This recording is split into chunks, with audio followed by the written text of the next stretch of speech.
Welcome to my channel. और आज मैं एक्सप्लेन करूंगी हेवनली डिल्यूशन का एपिसोड 2। एक लड़का व्हीलचेयर पर होता है और टोक्यो भी उसके साथ होता है। वो उससे कहता है कि इसके बाहर ज़रूर कुछ है, हमारा खाना कहाँ से आता है और टीचर्स के डोर के पीछे। और ये सारे गैप मुझे बताते हैं कि इसके बाहर कुछ है।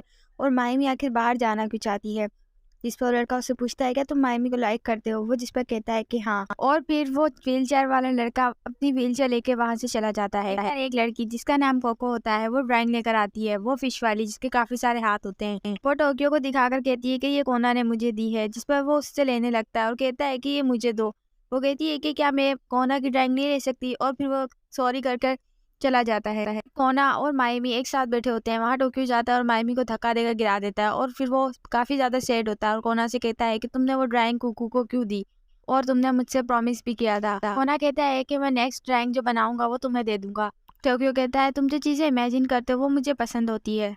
वहीं पर एक लड़का उन्हें खिड़की से देख रहा होता है और उसके टैबलेट पर एक मैसेज आता है, और जब उसे देखता है तो वो माइम की तरफ से होता है और उसकी कुछ पिक्चर्स होती हैं। वहीं पे मारू और किरो को सो रहे होते हैं कि किसी आवाज पर किरो को की आँख खुलती है और वो उठकर देखती है तो उसकी खिड़की पर वो मॉन्स्टर होता है। फिर वो मारू को उठाती है और कहती है कि यहाँ पर मॉन्स्टर है, जल्दी उठो।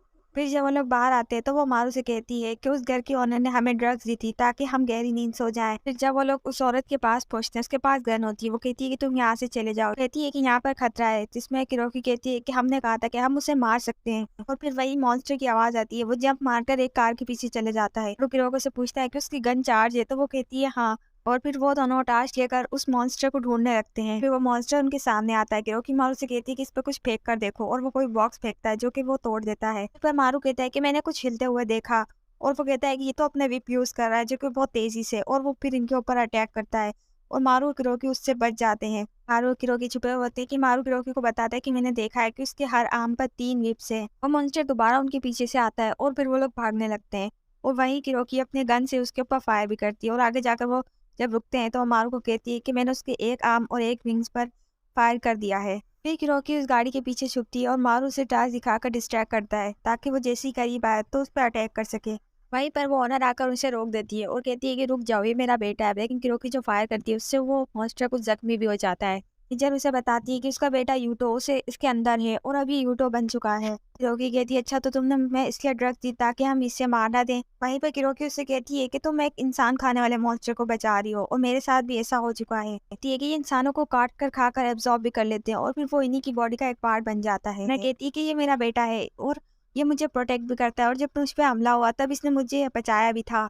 किरोकी कहती है ठीक है, हमारे पास कोई रीजन भी नहीं है अभी इसे मारने का अगर ये हमें नहीं खाएगा तो, और मेरे पास वैसे भी गोलियां नहीं है। वहीं पर वो ऑनर उस मॉन्स्टर को गले लगाती है और कहती है देखो तो ये लोग समझ गए हैं, मैं सेफ हूँ। मारू और किरोकी सोच रहे होते हैं क्या ये कम्युनिकेट भी कर सकते हैं। और जैसे ही ऑनर उनकी तरफ देखती है वो पीछे से अपने विप निकाल कर उसकी बॉडी और उसकी सर की 2-3 पार्ट कर उसे निगल जाता है। क्योंकि मारू से कहती है क्या तुमने देखा उसकी विप सिर्फ एक ही डायरेक्शन में स्विंग करती है। मारू कहता है क्या हो गया है तुम्हें, कोई इंसान मर गया और तुम अभी ये सोच रही हो।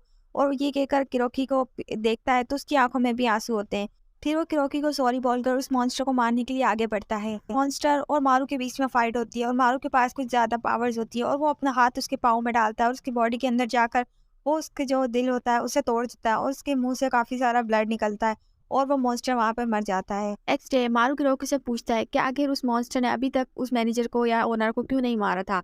जिस पर किरोकी कहती है शायद वो वाकई उसका बेटा और उसे जिंदा रखना चाहता हो, या फिर वो यहाँ पर जो गेस्ट आते थे उन्हें वो उसे खिला देती थी, और सच जो है वो छुपा ही रहेगा। और वैसे भी हमें तो अभी हेवन ढूंढने के लिए निकलना है। और वहाँ बैटरीज पड़ी होती है। किरोकी उससे पूछती है क्या तुम बैटरीज उठाओगे। मारू कहता है ये तुमने ऑनर को नहीं दी थी, जिस पर किरोकी कहती है कि तुम बस भी करो। यहीं पर दिखाते हैं कि वो एक टूटी हुई ट्रेन के अंदर होते हैं, जिस पर मारू उससे पूछता है क्या तू कभी ट्रेन में बैठी है। किरोकी से कहती है वो सिर्फ 3 साल की थी और अब तो उसे याद भी नहीं है। वहाँ हर तरफ पानी होता है और फिर वो कोई तरीका ढूंढते हैं उस पानी को क्रॉस करने के लिए, उससे आगे जाने के लिए। एक बार वो एक लकड़ी के टुकड़े को एक बोट की तरह यूज करते हैं, उस पर चढ़कर पानी को क्रॉस करने लगते हैं। वहीं पर मारू पूछता है कि यहाँ पे क्रोकोडाइल और शार्क्स तो नहीं होंगी ना। वहीं पर किरोकी कुछ सोचकर कहती है कि पता नहीं, हो भी सकते हैं। जिस पर मारू कहता है तुम मेरी बॉडीगार्ड हो, तुम ही मुझे बचाओगी। वहीं पर दिखाते हैं कि उन्हें काफी दूर जाना होता है। किरोकी कहती है कि तेज तेज चलाओ, हमें जल्दी पहुंचना है, और ये दुआ करो कि कोई जानवर ना आ जाए।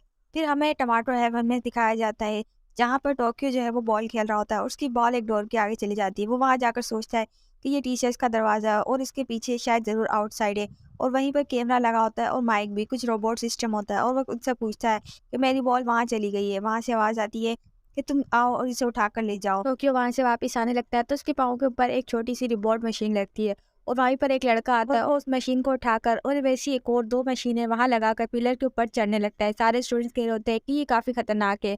वो कहता है कि मैं एक्सपेरिमेंट करने वाला हूँ और उससे वो काफ़ी ऊपर तक जाता है और आगे जाके मशीनें उसे गिरा देती है नीचे और बाकी सब समझते हैं कि शायद वो मर गया। उसी टाइम वो उठ जाता है और उसे कुछ नहीं होता। पर माइमी डर जाती है और कहती है कि शायद मुझे लगा कुछ और भी गिरने वाला है। कि मारू एक फॉर्म के आगे खड़े होते हैं कि रॉकी कहती है अगर यही हेवन है तो मेरा काम खत्म हुआ और मैंने तुम्हें उस हेवन में पहुंचा दिया है। वहीं पर मारू एक बॉक्स निकालता है और रॉकी को दिखाता है और कहता है इसमें एक नीडल और ड्रग्स है और इस दुनिया में मेरी ही जैसी शक्ल का एक लड़का और भी है। मुझे लगता है कि वो इस हेवन वाली जगह में ही होगा। मुझे ये ड्रग उस लड़के में इंजेक्ट करना है। मारू रॉकी से कहता है कि तुम आखिरी इंसान थी जो मिकूरा से मिली थी। उसने आखिरी में क्या कहा था? वो कहती है कि उसने सिर्फ यही कहा था कि मैं तुम्हें हेवन तक ले जाऊं और मारू को प्रोटेक्ट करने का भी बोलती है और वो अपनी आखिरी सांसें ले रही होती है। उसके जिस्म पे काफी ज्यादा रैशेज होते हैं। इस जगह के लोग आकर टोक्यो और मारू से पूछताछ करते हैं और बोलते हैं कि तुम लोग कौन हो? क्योंकि बताती है कि हम लोग टोक्यो से यहाँ पर आए और हम एक हेवन जैसी जगह ढूंढ रहे हैं। तो वो आदमी एक कहता है कि चलो इन्हें लीडर के पास ले चलते हैं। वो लोग लीडर के पास जा रहे होते हैं कि रास्ते में वो बंदा उन्हें बताता है कि जहाँ से तुम आए हो उस पानी वाली जगह पे काफी ज्यादा क्रोकोडाइल थे, जिस पर मारू जो है वो डर जाता है और गुस्सा करने लगता है। क्योंकि कहती है कि तुम्हें कुछ हुआ तो नहीं ना, इसलिए इस बारे में मत सोचो। फिर वो लोग उस लीडर के घर पहुंचते हैं और वो अपनी वाइफ से मिलवाता है, जो लोग इन्हें बताते हैं कि हम सिर्फ अपने फादर के साथ आए थे और यहाँ पर अब हमारी इतनी बड़ी फैमिली बन चुकी है। वो लोग काफ़ी अच्छे होते हैं। रॉकी उनसे पूछती है मैंने सुना है कि ये टमाटो हेवन यही है? जिस पर वो कहते हैं कि हाँ, पहले यहाँ बहुत सारे टमाटो क्रॉप्स लगती थी लेकिन अब हम लोकल क्रॉप भी लगाते हैं यहाँ पर। और फिर रात हो जाती है। मारू और रॉकी जो है वो वहाँ पर खाना खा रहे होते हैं। मारू कहता है टमाटो हेवन कितनी अच्छी जगह है। वो कहती है ये फार्म तो काफ़ी बड़ा है पर यहाँ मुझे कुछ ज़रूर गलत लग रहा है, पर ये लोग काफ़ी अच्छे हैं, इन्होंने हमें खाना खाने को दिया। तो आप इसमें यही बातें कर रहे होते हैं कि आखिर उस लड़के को कैसे ढूंढे। वहीं पर एक बंदा आता है, वो कहता है ये चेहरा तुम तो किरोकी ताई हो, मैं तुम्हारा बहुत बड़ा फैन हूँ, मेरे पास तुम्हारी पिक्चर भी है। वो किरोकी कहती है कि तुम्हें जरूर कोई गलत आइडिया हो, मैं वो लड़की नहीं हूँ। और वो मारू भी यही कहता है और फिर वो जब उसकी पिक्चर लेकर उसके हाथ से देखता है तो वो हैरान रह जाता है। वही लड़की किरोकी जैसी लग रही होती है। वो बंदा फिर वहां से जाने लगता है तो उसे मारू आवाज देकर कहता है कि रुको। उसकी टार्च लेकर एक बॉक्स की तरफ रोशनी करता है जिस पर एक लोगो बना होता है। वो किरोकी से कहता है क्या तुमने इसे देखा? वो कहती है हाँ, नहीं भी। और फिर वो उसे बताता है कि यही निशान, यही लोगो उसकी गन के ऊपर भी है और ये निशान आखिर किसका, इसके साथ कोई कनेक्शन जरूर है। वो इससे पूछता है बॉक्स कहाँ से लाए? तो वो कहता है कि तो कहीं से भी आ सकता है, शायद टोक्यो से हम सामान लेकर आते हैं तो ये बॉक्स कब आया हो।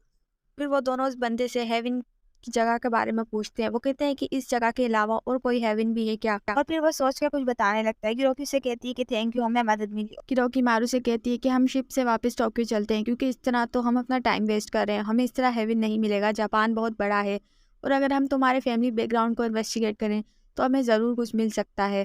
फिर वो लोग शिप में होते हैं और वापस जा रहे होते हैं टोक्यो। वहीं पर मारू जो है वो किरोकी से कहता है कि मैं तुम्हें कुछ बताने वाला हूँ और वो उसे बताता है कि वो उसे पसंद करता है। पर किरोकी कहती है ठीक है, मैं भी तुम्हें कुछ बताना चाहती हूँ। वो कहता है क्या? तो वो बताती है कि मेरा जो दिमाग है वो लड़कों का है और जो मेरी बॉडी है वो लड़कियों की है, तो इस तरह मैं एक लड़का हूँ। और फिर मारू जो है वो शॉक्ड हो जाता है और कहता है कि क्या कहा तुमने?